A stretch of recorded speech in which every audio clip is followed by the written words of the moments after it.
네, 안녕하세요. 저는 정신건강복지센터 가족교육을 맡은 정신과 전문의 장여진입니다. 제가 오늘 할 강의는 가족 여러분들이 기본적으로 알고 계시면 좋을 정신질환에 대한 기본적인 소개를 해드리려고 합니다. 강의는 다음과 같은 순서로 진행이 됩니다. 정신질환에 대한 정의, 그리고 원인, 진단, 치료법, 그리고 일반적으로 많이 가지고 계신 정신질환에 대한 오해와 사실을 설명해 드리고자 합니다. 정신질환이란 기본적으로 망상이나 환각, 사고나 기분의 장애가 있어 이로 인해서 일상생활에 현저한 지장이 있는 경우를 말하게 되는데요. 여기서 말하는 망상은 거짓 믿음이라는 뜻인데 일반적으로 사실이 아님에도 불구하고 나는 그게 사실이라고 굳게 믿고 있는 어떤 생각을 말하게 되는 거고, 환각 같은 경우는 나는 일반적으로 들리지 않지만 나에게는 소리가 들린다는 환청, 아니면 남들이 보지 못하는 것이 보인다는 환시 등이 여기에 속하고, 사고나 기분의 장애 같은 경우는 일반적으로 우리가 표현하는 우울하다, 불안하다, 아니면 뇌가 멈추는 것 같다 등의 이러한 증상을 말하게 됩니다. 그래서 정신질환은 왜 발생이 되느냐라고 보면 사실은 정신질환은 그냥 심리적인 나의 마음의 문제이다라고 많이 생각을 하시는데 실제는 우리 뇌에서 일어나는 일련의 과정이라고 보시면 됩니다. 그래서 이게 한 개의 뇌세포인데요. 우리의 뇌세포는 이렇게 머리와 기둥과 꼬리로 이루어져 있습니다. 그래서 실제로 이 하나의 뇌세포의 머리에 그리고 그 다음 세포의 꼬리와 머리가 이렇게 연결된 식으로 우리의 뇌세포는 100만 개 이상이 존재를 해서 뇌를 이루고 있는데요. 이 뇌세포 하나의 꼬리가 이 뇌세포의 바로 그 다음 머리에 연결이 되는 지점을 확대해 보시면 이 그림이 됩니다. 이게 뇌세포의 꼬리이고요. 그 다음 뇌세포의 머리인데 자세히 현미경으로 확대를 해보면 이 사이는 완전히 인접해 있는 것이 아니라 약간의 틈을 가지고 있습니다. 이 틈을 시냅스라고 하는데요.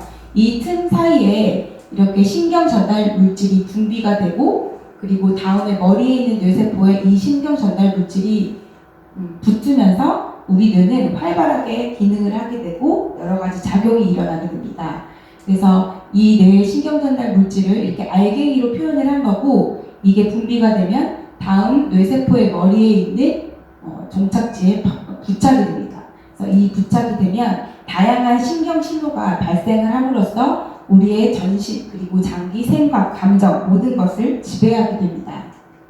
그래서 정신질환은 단순히 마음의 병이 아니라 뇌의 기능 장애라고 보고 있는 것이고 이러한 정신질환은 어떤 원인이나 증상에 따라서 대략 6가지 분야로 나누게 됩니다. 그래서 망상과 어떤 환각의 증세가 있는 조현병, 그리고 우울장애, 불안장애, 그리고 조증과 우울증이 함께 나타나는 양극성 장애, 그리고 인지 기능이 떨어지는 치매, 그 이외에 어떤 물질 중독이나 행위 중독 이런 것들을 크게 6가지 분야로 나누게 되는 것이고요. 말씀드린 것처럼 정신질환은 뇌의 기능 질환이기 때문에 어떤 단순히 그냥 마음으로서 우리가 이겨낼 수 있는 병이 아니고 어떤 뇌 자체에 포커스를 맞춰 치료가 필요한 어떤 그런 의학적인 치료가 반드시 필요합니다. 그래서 어떤 치료들이 있는지에 있어서는 나중에 슬라이드에서 다시 설명드리도록 하겠습니다. 그러면 정신질환을 유발시키는 원인들에 대해서 살펴보도록 하겠습니다.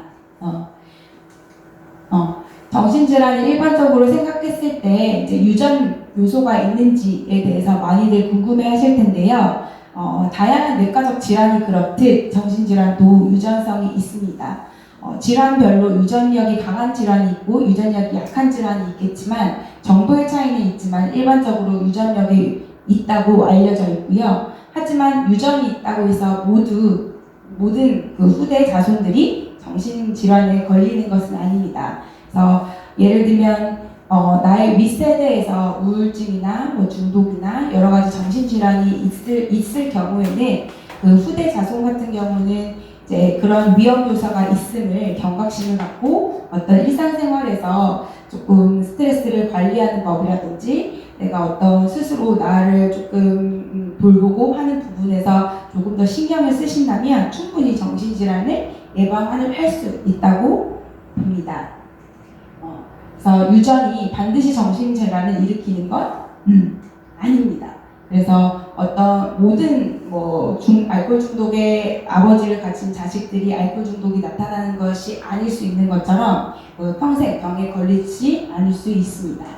그리고 그러면 유전자가 한 세대를 건너 유전이 될 수 있나? 이거는 조금 더 쉽게 설명드리면 할아버지 때에 그 정신질환이 있다고 해서 손주가 정신질환이 그걸 물려받을 가능성이 있는지 이런 질문이고요. 네, 정답은 아니라는 거죠. 그래서 유전자는 바로 직계에서 직계로 넘어가는 것이지 한 그 세대를 건너뛰고 넘어갈 수는 없습니다. 그래서 아버지 세대에 유전자를 물려받지 않았다면 그 자손이 할아버지의 유전자를 직접적으로 물려받을 가능성은 없다는 겁니다.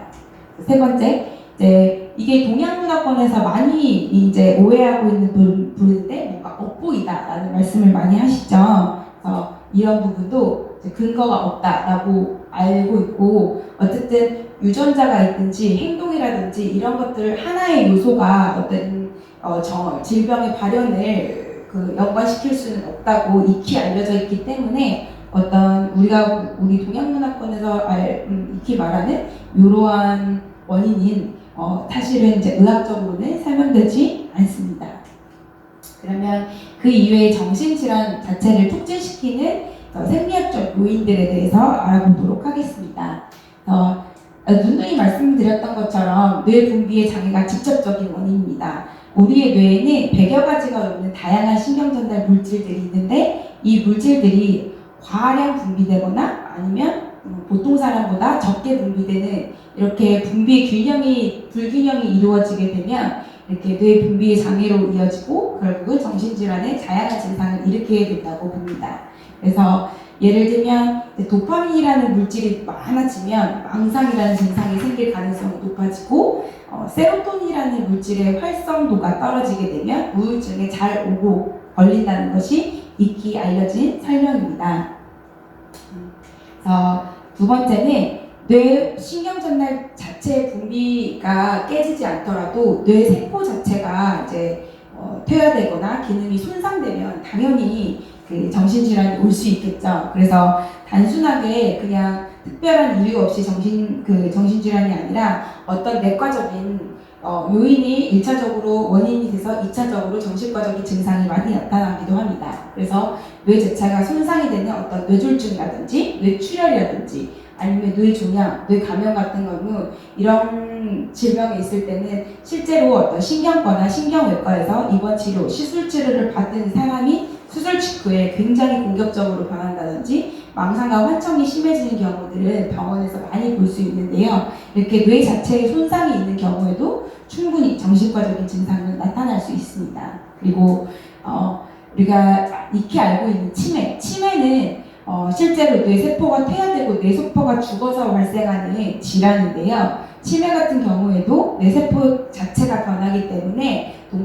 단순히 기억력이 떨어지고 인지기능이 떨어지는 것뿐만 아니라 행동 문제들이 많이 나타납니다. 성격 변화라든지 아니면 굉장히 식탐이 많아진다든지 아니면 어떤 상황의 판단력이 떨어져서 물건을 훔치거나 남이 물건을 훔쳐갔다고 의심하는 다양한 증상들이 치매에서 나타날 수 있는 것입니다.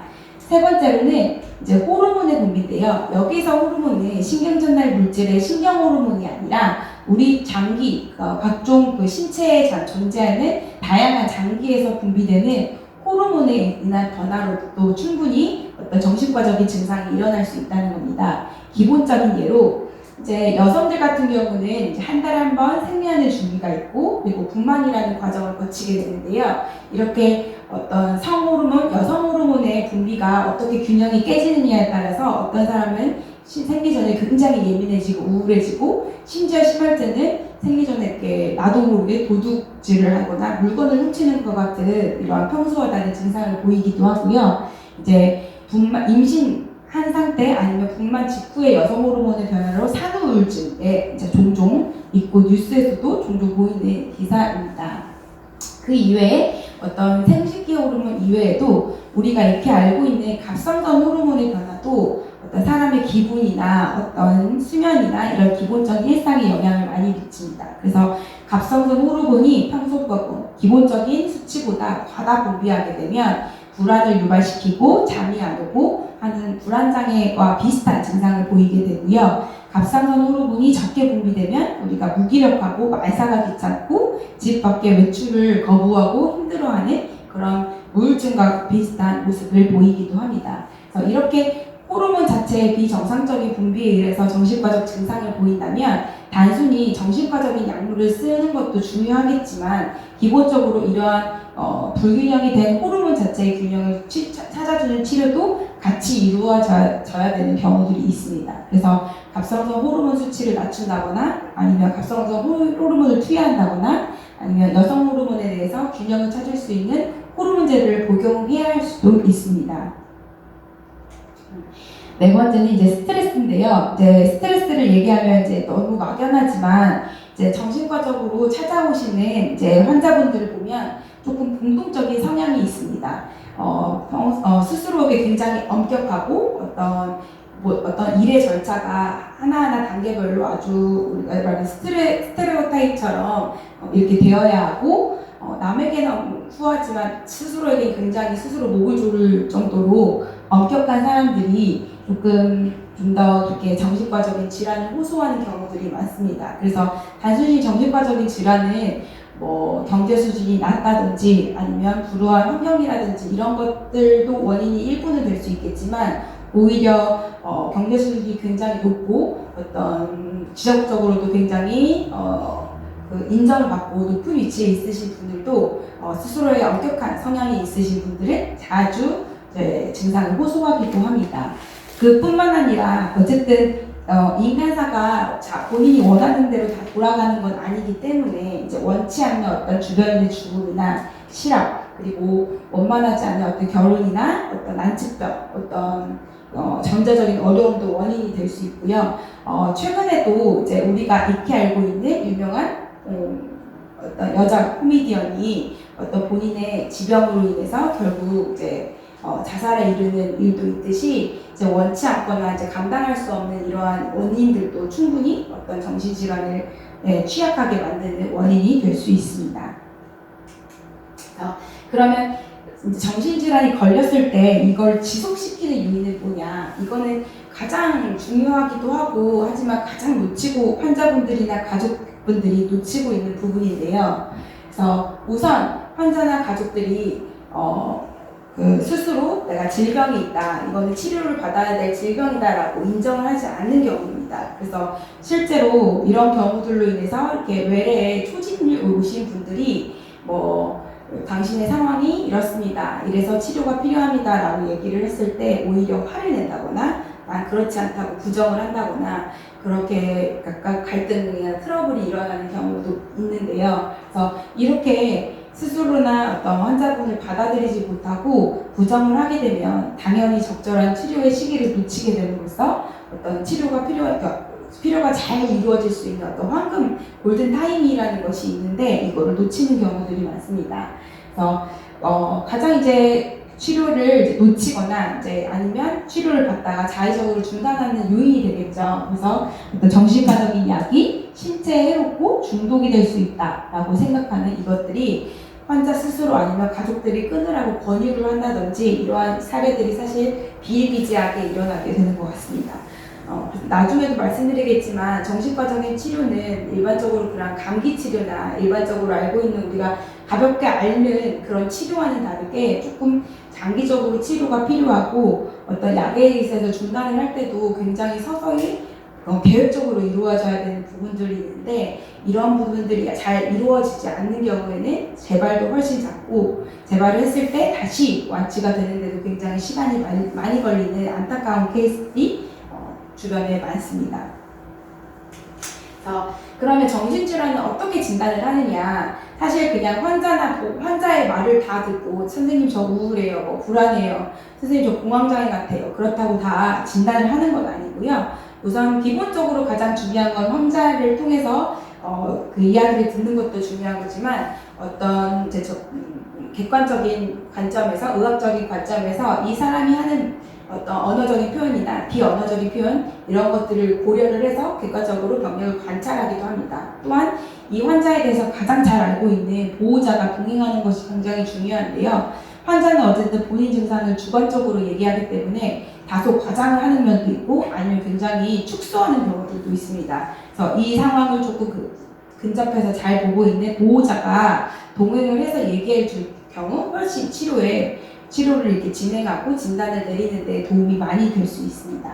그리고 아까 말씀드렸듯이 정신질환을 일으키는 요인이 가장 근본적으로는 뇌분비의 장애이지만 다른 신체적인 원인, 1차적인 요인이 따로 있는지도 중요하기 때문에 어떤 피검사나 기본적인 엑스레이나 MRI도 필요시 MRI 등의 그 검사가 필요할 수도 있습니다. 왜냐하면 다른 데에 뚜렷한 원인이 있으면 그것에 대한 치료도 동시에 이루어져야 하기 때문인데요.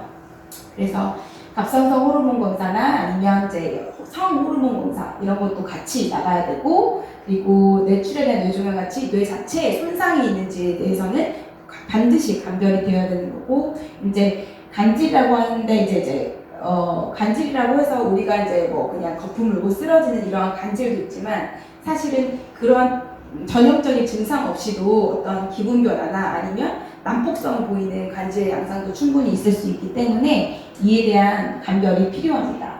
그리고 더불어 이제 임상 심리 검사라고 해서 이 사람이 호소하는 증상이 객관적인 수치하에 어느 정도인지 아니면 왜 이렇게 취약할 수밖에 없었는지에 대해서도 알 수 있는 이제 종합 임상 심리 검사를 같이 하게 되면 환자를 치료하는 데 도움이 되고, 이러한 전반적인 검사를 거쳐서 정신질환의 진단을 내리게 됩니다. 그래서 그러면 이런 다양한 정신질환의 치료에 대해서 설명을 드리겠습니다. 크게는 약물적인 치료와 비약물적인 치료가 있는데요. 약물 치료는 약은 큰 범위에서 보면 4가지로 나뉩니다. 그래서 항우울제, 항불안제, 항정신병약제, 기분조절제라고 나뉘는데요. 예를 들면 우리가 감기약을 처방받는다라고 하면 사실 기침이 있으면 기침에 관련된 약을 추구하고, 가래가 있으면 가래의 약을 처방하고, 이제 열이 나면 해열제를 처방을 하고 그에 맞는 약을 처방을 하는데, 정신과적인 약물 치료는 사실 조금 다릅니다.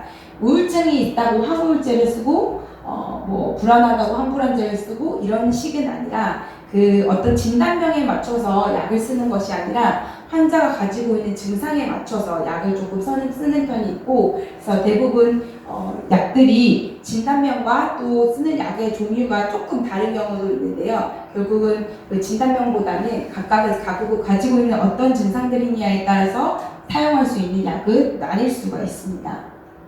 그리고 비약물적 치료라고 하면 이제 여러 가지가 있지만 최신 이제 많이 사용하고 외래에서도 이제 권유를 하고 있는 치료를 보면 광선 치료라고 해서 라이트 세라피라고 하는데요.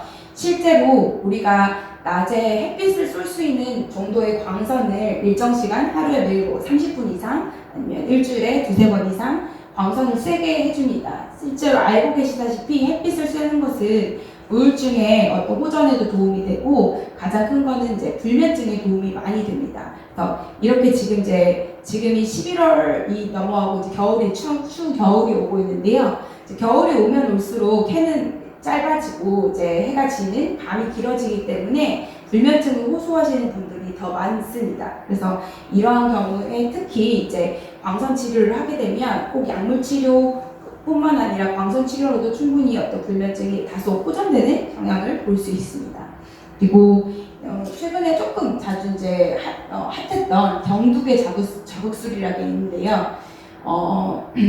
이게 어떤 거냐라고 하면 이름 자체는 어려운데 쉽게 말하면 어떤 MRI에 상응하는 자기장을 뇌에 쏘아주는 겁니다. 근데 이거를 뇌를 직접적으로 어떻게 자극을 주는 게 전기 자극을 주는 게 경련요법이었다면, 경두개 자국술은 그냥 일반 외래에 그냥 방 하나에서도 충분히 할 수 있는 비침습적인 검사입니다. 그래서 이렇게 보시면 이게 경두개 자국술인데요. 이 지금 머리에 대고 있는 이 판이 MRI의 자기장이 흐르고 있는 전류 코일판이고, 이 전류의 코일판이 어떤 불안과 우울을 유발시키고 악화시키는 뇌 부위에 또 쏘게 되면 이게 어떤 두피나 머리카락이나 뼈 자체는 투과를 하고 바로 뇌 실질, 뇌 자체에 바로 접촉을 하게 됩니다. 그래서 이 어떤 기능이 둔화되어 있고 어떤 기능이 억제되어 있는 뇌세포의 부위에 이렇게 쏴주면 우울이나 불안이나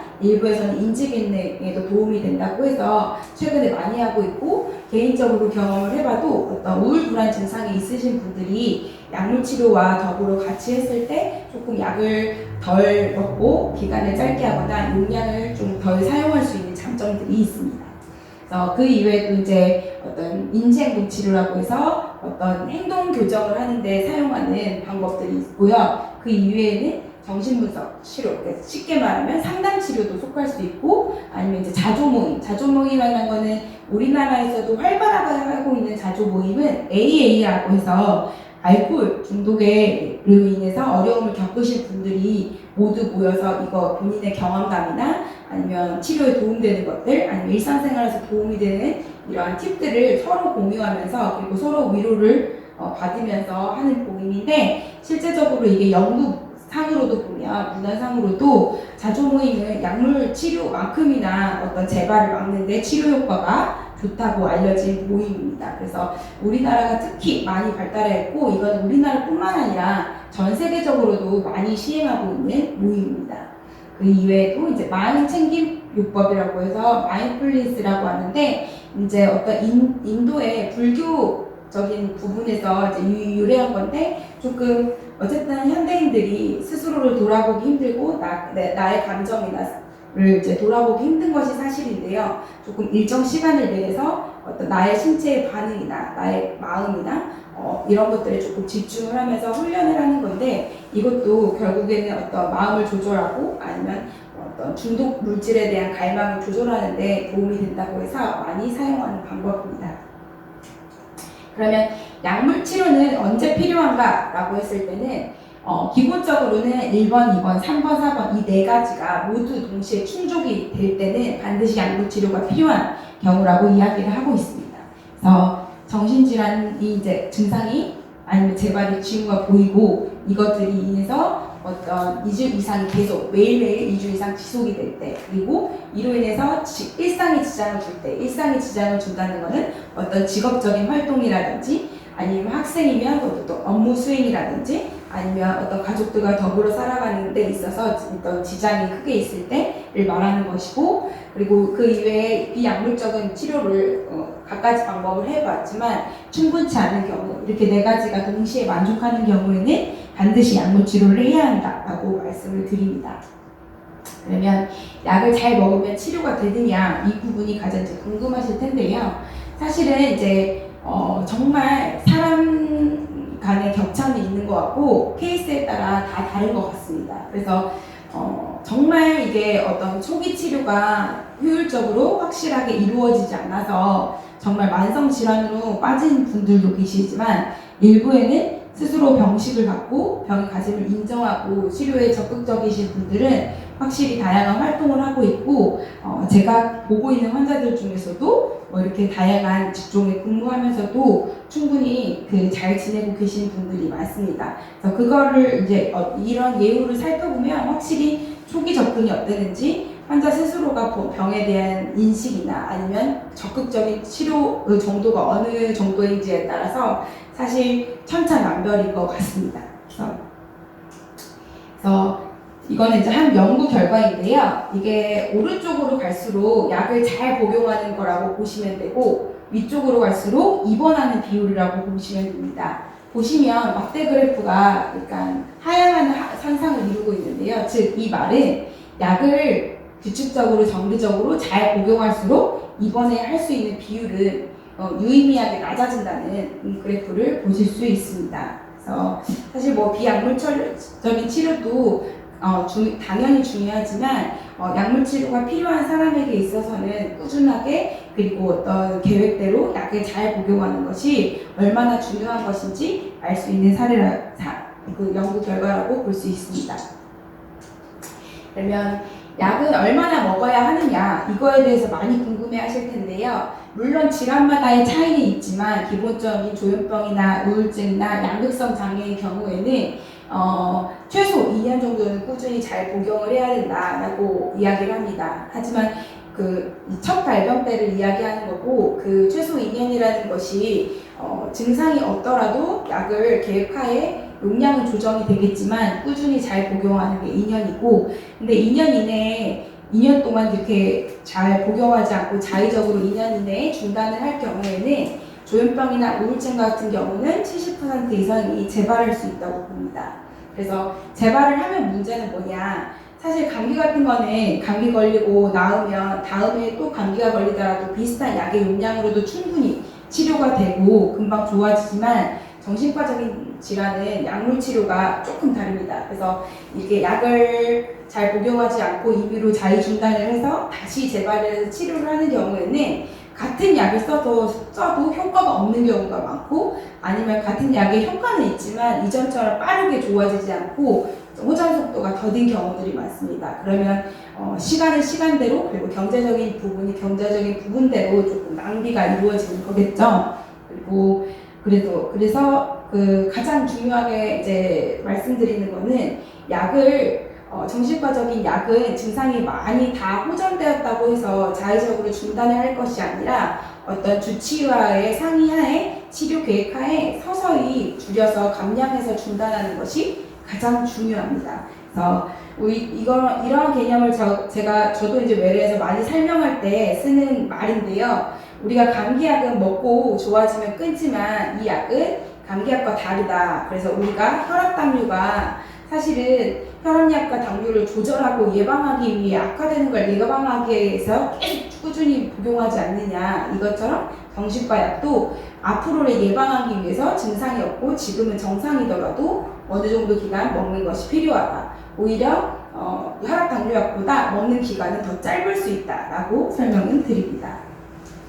그래서 이제 마지막으로 일반적으로 제가 외래에 와서도 환자나 환자 보호자분들 아니면 일반적으로 이렇게 다른 일상생활에서 만나는 분들도 많이 저한테 하는 질문들에 대해서 모아서 이것들에 대해서 실제 사실 진실이 어떤 건지에 대해서 설명을 드리고자 합니다.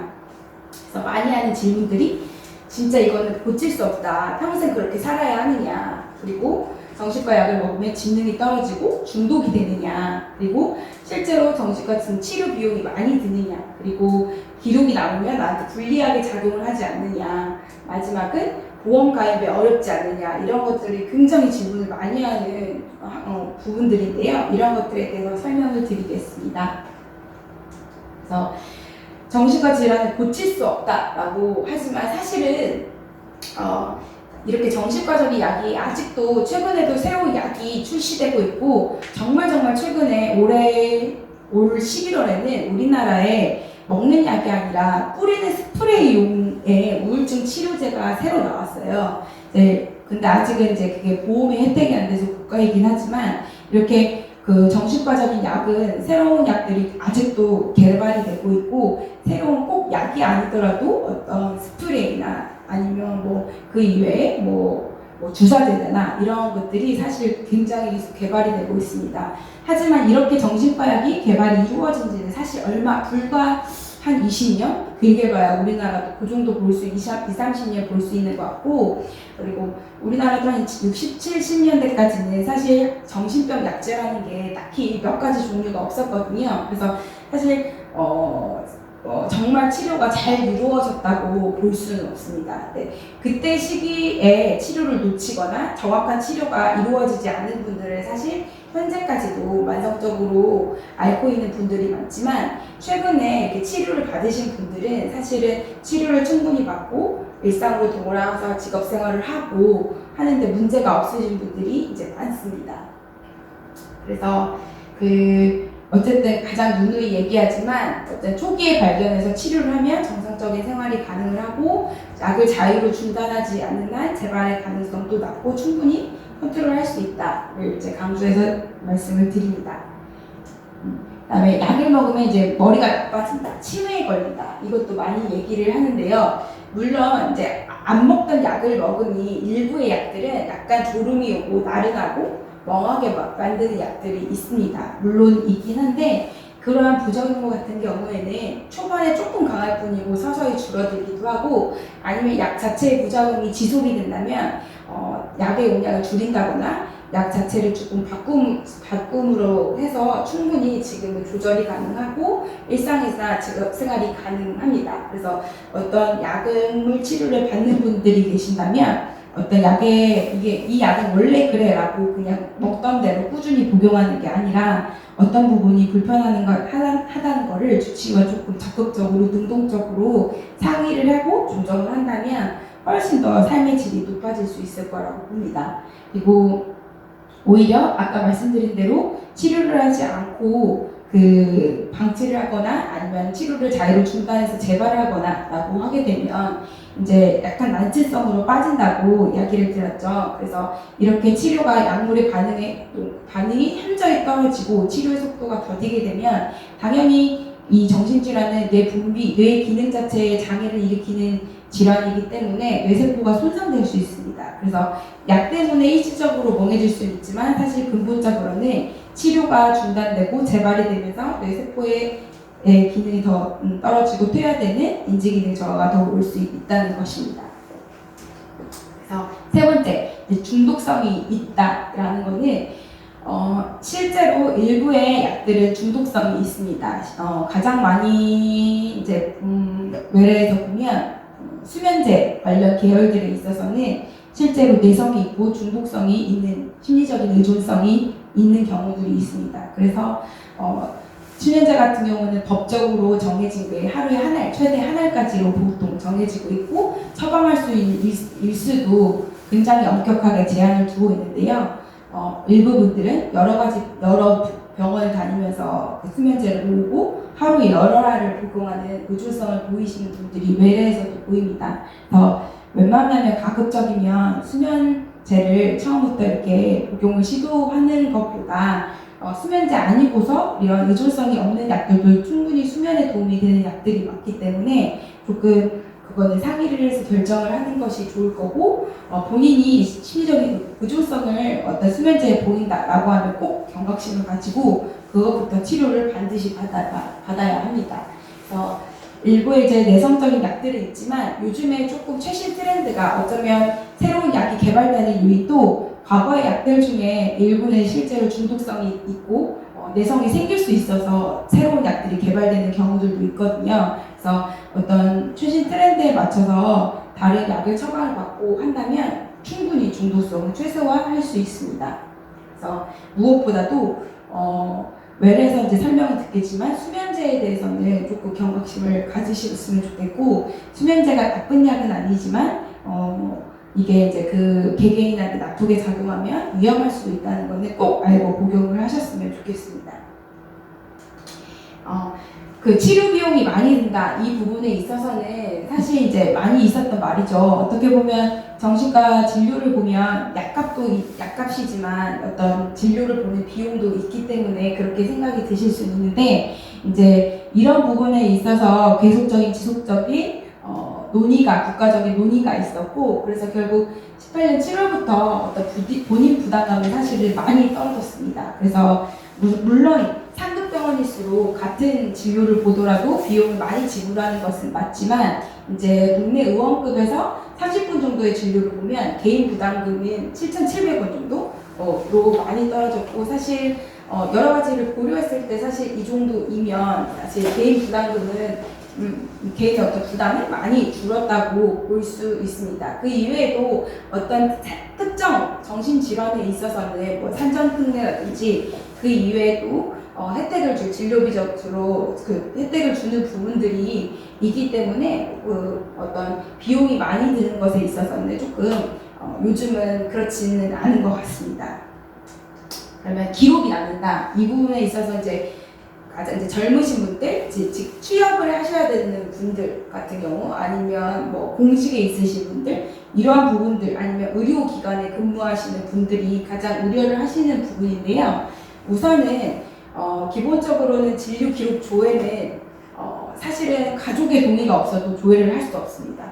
직계 가족이 있어도 안 되는 것이고 본인이 동의를 반드시 해줘야 가족조차도 조회를 할 수가 있고 당연히 어떤 회사나 공공기관이나 그런 곳에서 또한 본인의 동의가 없어서는 조회를 하는 것은 안 되는 걸로 알고 있습니다. 그래서 실제적으로는 불이익이 있을까봐 두려워하는 것이지 제가 외래에서 봤을 때 취업하시는 분들이 그런 우울증이 있다고 해서 공황장애가 있다고 해서 취업에서 탈락하는 경우는 사실은 거의 없고 물론 어떤 중독 알코올 중독이라든지 아니면 조현병이라든지 이런 것들이 조절이 안 되고 지색되는 경우들 이런 경우에는 의료법에 한해 의료기관에 종사하는 것은 조금 제한이 있는 걸로 알고 있습니다. 그리고 이제 보험회사 같은 문제는 이거는 다음 장에서도 말을 할 텐데요. 본인의 동의 없이는 우선 진료 기록의 조회는 불가능하고 그러면 보험 가입에 있어서의 어떤 불이익 같은 경우는 다음 페이지에 설명을 드리겠습니다. 그래서 보험이 있다, 보험이 안 된다. 그렇게 물론 이제 보험이 안 되는 부분이 있는데 사실적으로 근데 우선은 꼭 정신질환이 있어서만 아니라 우리가 예를 들면 심장에 관련된 진단을 받고 시술을 하고 수술을 하거나 뇌에 관련된 이렇게 진단을 받고 수술을 하거나 하면 그에 관련된 보험도 들 수가 없습니다. 당연히. 그래서 꼭 정신과적인 질환뿐만 아니라 어떤 민간 보험회사는 어떤 이익을 추구하는 회사이기다 보니까 본인들에게 그 비용이 많이 드는 부분에 있어서는 꼭 정신과 질환뿐 이외에도 어떤 다양한 질환의 그분이 이미 진단을 받았다면 제약을 두고 있는 것이 사실입니다. 하지만 정신질환 자체만으로 그 모든 보험에 가입이 안 된다는 것은 요즘에는 조금 확실히 트렌드가 바뀌어서 그렇게 거절하는 경우는 드물고요. 물론 이제 일정 시간 동안 치료를 받았다는 기록이 있으면 당장 가입이 안 되더라도 본인이 호전되고 이제 병원에 다니지 않고 일상생활이 가능한 기간이 보험회사보다 약간은 다른 것 같지만 일정 기간 이상이 되면 그 과거의 기록에 상관없이 보험 가입이 가능하거나 아니면 지금 환자의 상태가 특히 문제가 되지 않고 일상생활에 문제가 없는 수준으로 유지가 되고 있다라는 진단서를 제출하면 보험이 가입이 되거나 하는 식으로 보험 가입에 있어서의 불이익은 확실히 많이 줄고 있습니다. 그리고 근데 마지막에 보시면 확실히 보험 자체에서 정신과적으로 경제적으로 비용을 다시 지원을 해주는 항목을 넣어주는 경우들이 있어서 저도 요즘은 종종 보험회사 제출용 서류를 요구하는 분들이 많이 계시더라고요. 그래서 조금 이러한 불이익에 있어서는 과거에는 그랬을지언정 조금 여러 가지 인식의 변화나 어떤 트렌드의 변화로 인해서 많이 달라지고 있는 것 같습니다. 그래서 이런 부분에 있어서도 크게 우려는 하지 않으셔도 될 것 같습니다. 그래서 여기까지 제가 이제 준비한 강의이고요. 짧은 강의지만 부족한 강의지만 경청해 주셔서 감사합니다.